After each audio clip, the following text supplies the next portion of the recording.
Welcome to the Advocast. It's September 15th. I'm Tyler Sorensen. And I'm Matthew Beckman. And this is the show where we peruse the news as advocate staffers, you could call us, right? Yeah.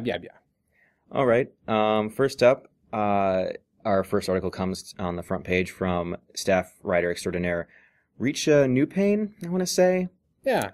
Yeah. Sounds about right. Yeah. If it's not, please, you're not listening anyway.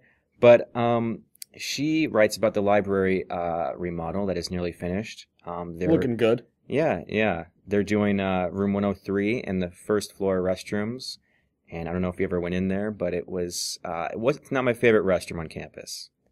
I probably came out with a disease. Okay. And 103, where we had film theory. With Professor Tony Ada. Yep, your favorite. I love that man. And in the article, it describes a $14.8 million capital bonding. Not sure what that is, but sounds big. They're going to renovate the first and second floor. Sounds big. Gee whiz. $14.8 million. That is pretty little big. Yeah. Yeah. So it's going to be like a 2-year process. Like the library will have construction workers in it, for the next, as long as we're in school. I hope they get Keezy meal plans. They're going to need it. Yeah. What do you have? You can only pack so many peanut butter and jelly sandwiches, Tyler.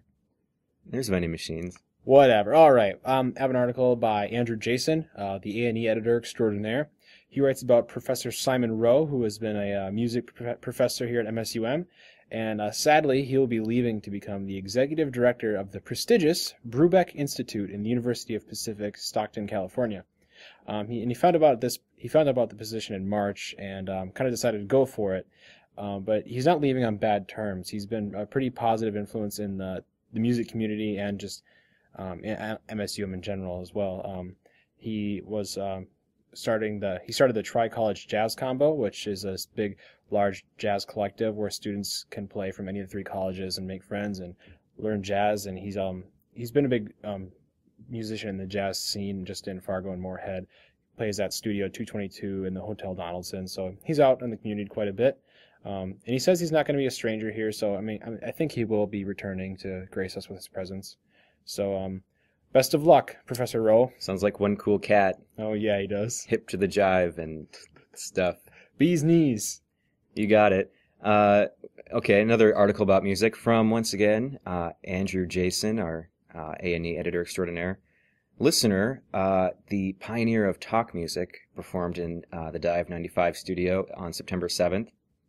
Have you heard these guys before? No, how does talk music work? I watched a music video of theirs, and it's kind of like instrumentation with like talking over it. I could do that. So, yeah. Let's make a band. Well, yeah, okay. And they've been performing since 2005. They do a couple hundred shows a year. They got back from Europe, where they toured 13 countries. Pretty cool. Big whoop. And they call their fans friends, which is very nice. Yeah, whatever. That's very nice. That's very nice. But let's just put a beat to this podcast, and we've pretty much got a talk music album. We do, yeah. Co-vocalists. Here is the song. It is great. See you next week on the Advocast. Thanks for listening.